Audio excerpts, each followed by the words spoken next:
আসসালামু আলাইকুম ওয়া রাহমাতুল্লাহি ওয়া বারাকাতু। আশা করি আপনারা সবাই ভালো আছেন। আমি আজকে আপনাদের সামনে নতুন একটা বিষয় নিয়ে আলোচনা শুরু করতেছি ইনশাআল্লাহ তাআলা।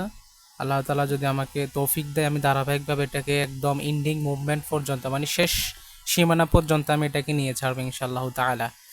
তো সেটা হলো ইলমুল ফারাইদ। এটা আলিয়া মাদ্রাসার আলিম প্রথম বর্ষ এবং দ্বিতীয় বর্ষের একটা সিলেবাসের আওতাভুক্ত। তো এটা মূলত হলো 40 নম্বরের একটা পরীক্ষা তাদের হয়ে থাকে। যেমন ফিকা প্রথম পত্র আর ফিকা দ্বিতীয় পত্র। তো ফিকা দ্বিতীয় পত্র হলো 100 নাম্বার। এর মধ্যে এর মধ্যে ফিকা একটা হচ্ছে নুরুল আনোয়ার, আর একটা হলো ফারাইজ। তো নুরুল আনোয়ার হয় 60 নাম্বারের। 6টা প্রশ্ন থাকে, 4টা প্রশ্ন দিতে হয়, একটা 15 নাম্বার করে, 4 15 60 নাম্বার। আর 40 নাম্বার থাকে আপনার ইলমুল ফারাইজ নিয়ে। তো ইলমুল ফারাইজের মধ্যে 15 15 করে 30, দুইটা 4টা প্রশ্ন থাকে, তো একটা 15 করে, এরকম 4টা থেকে আপনার দুইটা দিতে হবে। সে দুইটা একটা 15 করে, দুইটা কত 30 নাম্বার। আর আপনার 10 নাম্বার হলো একটা মোনাসাকা অঙ্ক। তো আমি মূলত ওই 10 নাম্বার নিয়ে আলোচনা করব, মোনাসাকা নিয়ে। তো মোনাসাকা যখন 10 নাম্বার নিয়ে আলোচনা করব, বাকি যে 30 নাম্বার রয়েছে সেটাও আলোচনার ভিতরে প্রবেশ করে যাবে। মানে এখান থেকে আপনারা অনেক কিছু শিখে নিতে পারবেন, এটাই আর কি। তো প্রথমত যে মনোচাকা করার জন্য যে এলিমেন্ট, যে উপাদানগুলো আমাদের অবশ্যই জানা আবশ্যক, আমি শুধু সেই ফিন পয়েন্ট ট্রফিকগুলো নিয়ে আলোচনা করবো ইনশাআল্লাহ তাআলা আপনাদের সামনে। তো সেগুলোই প্রশ্ন আকারেও আপনাদের আসবে, যদিও সম্পূর্ণ প্রশ্ন আকারেও হবে না, কিন্তু ওই প্রশ্নের ভিতরে যে এলিমেন্ট, যে জিনিসগুলো থাকবে সেগুলোই আলোচনা হবে এখানে। তো শুরু করতেছি আল্লাহ তাআলার নাম নিয়ে। তো প্রথমে আমি চলে যাচ্ছি যে এখান থেকে আমি আপনাদের জন্য সাজিয়েছি। প্রথমত আমি লিখলাম ইলমুল ফারাইজের প্রথম যে খুতবা রয়েছে, মোকদ্দম যে খুতবা দ্বারা হয়েছে, সে খুতবা সেটা হচ্ছে আলহামদুলিল্লাহি রাব্বিল আলামিন হামদা শাকিরিন ওয়াস সালাতু ওয়াস সালামু আলা খায়রুল বারিয়াহ মুহাম্মাদিন ওয়া আলিহি তাইয়্যিবিন তাহিরিন। قال رسول الله صلى الله عليه وسلم تعلموا الفرائض وعلموها الناس فإنها نصف العلم। অর্থ, সকল প্রশংসা মহান আল্লাহ তাআলার জন্য, যিনি বিশ্বজগতের প্রতিপালক। হামদা শাকিরিন, কৃতজ্ঞকারীদের কৃতজ্ঞের মতন। আসসালাতু আসসালামু, দুরুদ বর্ষিত হোক এবং সালাম বর্ষিত হোক, আলা খায়রুল বারিয়াহ, সৃষ্টিকুলের শ্রেষ্ঠ সৃষ্টি হযরত মুহাম্মদ মুস্তাফা সাল্লাল্লাহু আলাইহি সাল্লামের উপর। ওয়া আলিহি তাইয়্যিবিনা তাহিরিন, এবং পুত পবিত্র তার পরিবার পরিজনের উপর। ক্বালা রাসূলুল্লাহ সাল্লাল্লাহু আলাইহি সাল্লাম, রাসূল করিম সাল্লাল্লাহু আলাইহি সাল্লাম ইরশাদ করেন, তাআল্লামুল ফারাইদ, তোমরা ইলমুল ফারাইজ শিক্ষা করো। ওয়া আল্লিমুহান নাস, এবং তা মানুষদেরকে শিখাও। ফাইন্নাহা নিসফুল ইলম, কেননা এটা, মানে ইলমুল ফারাইজ নিসফুল ইলম, জ্ঞানের অর্ধেক। এটা মুজাফিলে নিসফুল ইলম, ইলমি মানে জ্ঞানের, নিসফুল ইলমি মুজাফিলে হওয়ার কারণে এখানে জের হবে, নিসফু এখানে ফেস হবে, কারণ মুজাফ আপনার, এটা আমি সরফে নাহুর মধ্যে আলোচনা করেছি। তো নিসফুল ইলম মানে হলো জ্ঞানের অর্ধেক। তো এখানে ইলমুল ফারাইজকে কেন জ্ঞানের অর্ধেক বলা হয়েছে সেটাও নিয়ে আপনাদের একটা কিন্তু প্রশ্ন শেষে দিয়ে একটা জুড়ে দেওয়া হয়। মানে হলো মাল মুরাদু ক্বালা রাসূলুল্লাহ সাল্লাল্লাহু আলাইহি সাল্লাম তাআল্লামুল ফারাইজ ওয়া আল্লিমুহান নাস ফাইন্নাহা নিসফুল ইলম, মানে এটার উদ্দেশ্যটা কি? তো এটার অনেক উদ্দেশ্য রয়েছে, 10-12টার মধ্যে অনেক বইয়ের কিতাবের মধ্যে উল্লেখ আছে।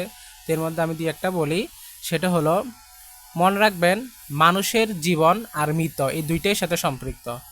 তো যেহেতু ইলমুল ফারাইজটা মানুষের ওই মৃত ব্যক্তির, একজন ব্যক্তির মৃত্যুর পর তার মৃত ব্যক্তির কি হবে, তার ওয়ারিসটা তার থেকে সম্পদ কি পাবে না পাবে, সেই সম্পর্কে আলোচনা করে। তাহলে জীবন আর মৃত এটা হলো দুইটা মিলে একটার মধ্যে জীবন মৃত নিয়ে আলোচনা করে, বিদায়টাকে নিসফ অর্ধেক বলা হয়েছে। আরেকটা হলো, যদি বলে আমরা আমাদের শরীয়তের মূল ভিত্তি কয়টি? 4টি। কি কি? কোরআন, হাদিস, ইজমা, কিয়াস। তো কোরআন হাদিস, ইলমুল ফারাইজ এটার ভিত্তি, এটা আলোচনা হয় কোরআন হাদিস নিয়ে। এটা ইজমুল কিয়াস, তারপরে ইজমুল উম্মার মধ্যে কোনো সম্পৃক্ত নয়। তো 4টির মধ্যে 2টির সাথে সম্পৃক্ত বিধায় এটাকে ইলমুল কি বলে এটাকে এলেমের জ্ঞানের অর্ধেক বলা হয়। আরেকবার বলতে পারি আমরা, সেটা হলো এই জ্ঞানটাকে গুরুত্ব দেওয়ার জন্য, মানে ইলমুল ফারাইজ এটার গুরুত্ব বোঝানোর জন্য এটাকে নিসফুল ইলম বলা হয়েছে। অথবা এর ইলমুল ফারাইজ এটা শিখাটা খুব কষ্টকর, এটার ভিতরে যে এলিমেন্টগুলো রয়েছে, যে হিসাব রয়েছে, এখানে মূলত ইলমুল ফারাইজ দুইটারই আলোচনা করবে। একটা হচ্ছে হিসাব শাস্ত্র আর একটা ফিকা শাস্ত্র মাসালা সম্পর্কে, আর একটা হলো কে কতটুকু পাবে এই হিসাব। তো ফিকা শাস্ত্র আর আপনার হিসাব শাস্ত্র নিয়ে আলোচনা করে। তো এটা খুব কঠিন বিদায় এটাকে জ্ঞানের অর্ধেক বলা হয়েছে। আরও বিভিন্ন কারণে এটাকে নিসফুল ইলম বলা হয়েছে। তা আমরা চলে যাই এটা তারিফ নিয়ে। তো ইলমুল ফারাইজ কাকে বলে? হুয়া ইলমুন বি উসুলি মিন ফিকহি ওয়া হিসাবি তুরাফু বিহা কাইফিয়াতু তাকসিমু তারকিয়াতু বাইনাল ওয়ারাসাতিল মাইয়াত। অর্থ হলো এটি এমন একটি নিয়ম নীতি জানার নাম। কেমন নিয়ম নীতি? কিসের নিয়ম নীতি? ফিখা ও হিসাব শাস্ত্র এমন কতগুলো নিয়ম নীতি তো ওরফু জানার নাম, যা দ্বারা মৃত ব্যক্তির উত্তরাধিকারদের মধ্যে তাদের পরিত্যক্ত সম্পদগুলো, মৃত ব্যক্তির পরিত্যক্ত সম্পদ তার উত্তরাধিকারদের মধ্যে সমানভাবে বন্টন করার পদ্ধতি সম্পর্কে জানা যায়, সেটাকে ইলমুল ফারাইজ বলে। এটা মুখস্থ করে নেবেন, হুয়া ইলমু বিউসুলি মিন ফিকহি ওয়া হিসাবি তুরাফু বিহা কাইফিয়াতু তাকসিমু তারকিয়াতু বাইনাল ওয়ারাসাতিল মাইয়াত। এটা হলো এটার সংখ্যা। কাল মাউদু ইলমুল ফারাইজ, ইলমুল ফারাইজের যে উদ্দেশ্য, সে উদ্দেশ্য হচ্ছে মাত্র তিনটি: আল মুরাস, আল মুরাস, আল মাওয়ারিস। অর্থাৎ ইলমুল ফারাইজ এই শাস্ত্রটা, এই কিতাবটা আলোচনা করবে আপনার তিনটা জিনিস নিয়ে: মৃত ব্যক্তি নিয়ে, মৃত ব্যক্তির সম্পদ নিয়ে, আর ওই মৃত ব্যক্তির রেখে যাওয়া উত্তরাধিকারদের নিয়ে। এটা আল মুরাস, আল মুরাস, আল মাওয়ারিস, এই তিনটি নিয়ে আলোচনা হবে। আর এটার যদি আমরা বলি, এটা হচ্ছে আলোচ্য বিষয়, সরি আমি উদ্দেশ্য বলছি মনে হয়, এটা আলোচ্য বিষয়। আর এর উদ্দেশ্য হলো সমাজের মধ্যে যদি বিশৃঙ্খলার সৃষ্টি না হয়, আল্লাহর কোরআন ও রাসূল হাদিস অনুসারে যাতে বিভিন্ন মাসালা প্রতিষ্ঠিত হয়, কোনো যাতে সমস্যার সৃষ্টি না হয়, এগুলো তার মূল, এগুলো নিয়ে তার উদ্দেশ্য। আশা করি বুঝছেন। এই হলো প্রাথমিকভাবে ইলমুল ফারাইজ নিয়ে আমাদের আলোচনা। তো আমি মূলত মোনাসাকাই করাবো আপনাদেরকে, তো ধারাবাহিকভাবে একটু বুঝে না দিলে আপনারা আবার শেষে বুঝবেন না, এই জন্য যারা একদম প্রাথমিক বিগিনার যাদেরকে বলা হয়। তো তাতাআল্লাকু বিতারকিয়াতিল মাইয়াত হুকুকা আরবাআতুন তারতিবান, মানে হলো মৃত ব্যক্তির সাথে সম্পর্কিত অধিকার চারটি ধারাবাহিকভাবে নিচে দেওয়া হলো। মানে মৃত ব্যক্তির সাথে চারটি জিনিস সম্পর্কিত, যেটা আগে করে পরে শেষে বন্টন। কেমন? প্রথম হলো আত্তাকফিনু ওয়া তাজহিজু, মানে কাফন দাফন করা। প্রথমত আগে মৃত ব্যক্তির দাফন কাফনের ব্যবস্থা করবে। তো এটার মধ্যে মধ্যম অবস্থা অবলম্বন করতে বলেছে, অপচয় করতে বলে নাই, আবার কিপটামিও করতে বলে নাই, মানে অস্থ যেটা এটাকে করতে বলছে। তাই আল কদা ও দুয়ুনি, তার ঋণ পরিশোধ করা। মনে রাখবেন এখানে যদিও কোরআনের মধ্যে ওসিয়ত পূর্ণ করার কথা আগে বলা হয়েছে, ঋণ পরিশোধের কথা পরে বলা হয়েছে। মনে রাখবেন আগে ঋণ পরিশোধের কথা, ঋণ পরিশোধ আগে করতে হবে। ওইটাকে ওসিয়তের গুরুত্ব বোঝানোর জন্য আগে আলোচনা করা হয়েছে। এমনি সাধারণত ঋণ পরিশোধ করতে হবে। মৃত ব্যক্তি যদি কোনো ঋণ রেখে যায়, তাহলে ওই ঋণগুলো পরিশোধ করে তার ওই সম্পদ থেকে, যদি সম্পদ থেকে ঋণ পরিশোধ করার সময় পুরো সম্পদে যদি ব্যয় করতে হয়, তাহলে পুরো সম্পদে ব্যয় করতে হবে, ঋণ পরিশোধ করতে হবে। আর যদি এমনও হয়, মনে করেন মৃত ব্যক্তির সম্পদের তুলনায় ঋণের পরিমাণ বেশি হয়ে গেছে, তাহলে তাদের মধ্যে, তার উত্তরাধিকারে যারা উত্তরসূরি রয়েছে, তাদের মধ্যে যে কোনো একজন তার দাঁড়ায়, মানে এটার বোঝা বহন করবে আর কি, যে কোনো একজন বড়দের মধ্যে। আচ্ছা, আর একটা ওসিয়ত পূর্ণ করা। তো এখানে মনে রাখবেন এটা এখানে বিধান রয়েছে, আর তাংফাইদু ওয়াসায়াহ, তার ওসিয়ত পূর্ণ করা। মানে মৃত ব্যক্তি যদি ওসিয়ত করে যায়, মানে মৃত ব্যক্তি বলার আগে বলে দিয়েছে আমার সম্পদ এখান থেকে এতটুকু মাদ্রাসা দিও, অথবা এতটুকু ওকে দিও, মানে তার জীবিত অবস্থা থাকায়, ওই ব্যক্তি উপস্থিত অবস্থা থাকায় যখন ওসিয়ত করে যায়, এটা পূর্ণ করতে হবে। কিন্তু এটার নিয়ম হলো 1/3। মৃত ব্যক্তি যদি পুরো সম্পদ ওসিয়ত করে দিয়ে চলে যায়, কিন্তু শরীয়ত সম্মতে এটা ওসিয়ত পুরোটা তাকে মানে কি বিলিয়ে দিতে হবে অথবা দিয়ে ফেলতে হবে এমন না, 1/3 তাকে দিতে হবে, মানে ওসিয়তটাকে পূর্ণ করতে হবে এটা। আর লাস্ট যেটা তাকসিমু বাইনাল ওয়ারাসা। আর যদি এগুলো করার পর আর যদি বাকি সম্পদ থাকে, এটা নিয়ে আমাদের মূল আলোচনা। সব এই তিনটা উপরে তিনটা করার পরে যদি বাকি সম্পদ থাকে, সেটা হলো তাকসিমুল বাইনাল ওয়ারাসা, তার উত্তরাধিকারীদের মাঝে কি করা? বন্টন করা। এই উত্তরাধিকারীদের মাঝে বন্টন করে, এটা থেকে আমাদের এই পড়া শুরু। এখানে ইলমুল ফারাইজ এটাকে নিয়ে আলোচনা করে। তো ইলমুল ফারাইজ কাদের মাঝে সম্পদ বন্টন করবে সে সম্পর্কে আল্লাহ তাআলার কোরআনে নির্দিষ্ট করে বলে দেওয়া হয়েছে। আর আল্লাহ তাআলার কোরআনে বর্ণিত যেসব উত্তরাধিকারী যাদেরকে সম্পদ বন্টন করতে হবে তাদেরকে বলে আসহাবুল ফারাইজ। আসহাবুল ফারাইজ, আসহাবুল ফারাইজ কাকে বলে? হুমুল্লাযীনা লাহুম সিহামুন মুকাদ্দারা ফি কিতাবিল্লাহি তাআলা। হুমুল্লাযীনা তাদেরকে বলা হয়, লাহুম যাদের জন্য রয়েছে, সিহামুন অংশ, মুকাদ্দারাতুন নির্দিষ্ট, ফি কিতাবিল্লাহি তাআলা। ফি কিতাবিল্লাহি তাআলা আই কুরআনুল কারীম। এখানে আল্লাহ তাআলার কিতাব বলতে কোরআনুল কারীমকে বোঝানো হয়েছে, মানে কোরআনুল কারীমের মধ্যে নির্দিষ্ট যে কতগুলো অংশ রয়েছে যাদের জন্য, তাদেরকে আসহাবুল ফারাইজ বলে। তো সংক্ষিপ্তভাবে আমি এটাই আলোচনা করতেছি এখানে। তো মনে রাখবেন এই আসহাবুল ফারাইজ হচ্ছে 12 দল। আসহাবুল ফারাইজ হচ্ছে কয় দল? 12 দল। এই 12 দলের মধ্যে আর রিজালু মানে পুরুষদের অংশ, পুরুষরা হলো 4 দল, 4 জন। আর নিসাউ মানে মহিলার হলো 8 জন, মানে 8টি দল। জন বলবো না, 8টি দলে বলবো, কারণ এগুলোর শেষ মানে গন্তব্য রয়েছে। তো আর রিজালু কারা? প্রথম হলো আল আবু, তাহলে মৃত ব্যক্তি মরে গেলে হ্যাঁ তার সম্পদ থেকে তার পিত অংশীদার। এটা কোন নিয়মে, কয়টা নিয়মে, আমরা এগুলো অংশগুলো ইনশাল্লাহ, আহওয়ালগুলো আমরা ইনশাল্লাহ পরে আলোচনা করব। তা আল আবু প্রথমে পিতা।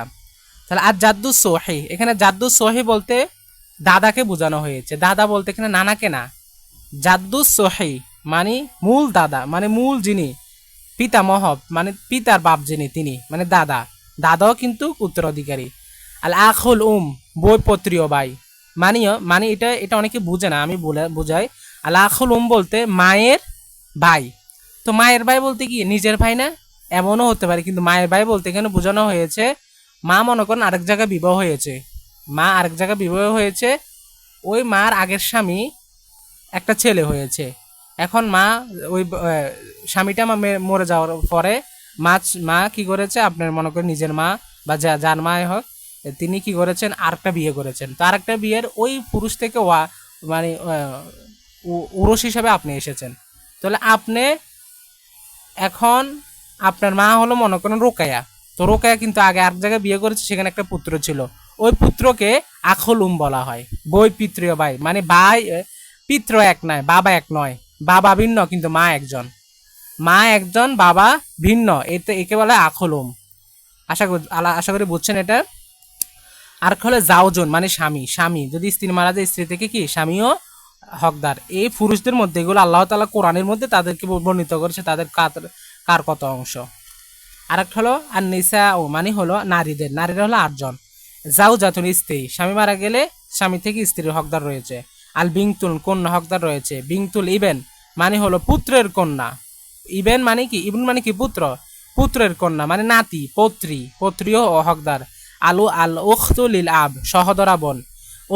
উখতুল আবলি মানে উখত মানে কি বোন, আব মানে কি পিতাও এক মাও এক। তো পিতাও এক মাও এক যদি এরকম হয় তাহলে আমরা নিজের বোন বলি না, এটাকে সহদরা বোন বলে। আল উখতু মানে আল উখতুল আব বৈমাত্রীয় বোন। উখতুন মানে কি বোন। বৈমাত্রীয় বোন বলতে এখানে কি বোঝানো হয়? পিতা আলাদা, মা আলাদা পিতা এক, মা আলাদা পিতা এক, এটাকে উখতুল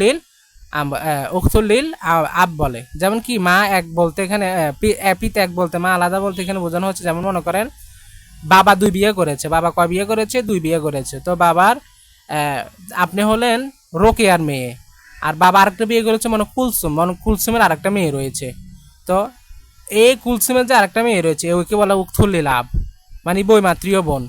আর উখতুল আম হলো বৈপিত্রীয় বোন বলতে ওইটার বিপরীত আর কি। হ্যাঁ, মা এক কিন্তু বাবা কিন্তু আলাদা, এভাবে আর কি। আর একটা হচ্ছে আল মানে নিজের মাথা। এগুলো কিন্তু আসহাবুল ফারাইজ, এগুলোর অংশ আল্লাহ তাআলা কোরআনে বর্ণিত করেছেন। আর একটা হলো আল জাদ্দাতুস সহি।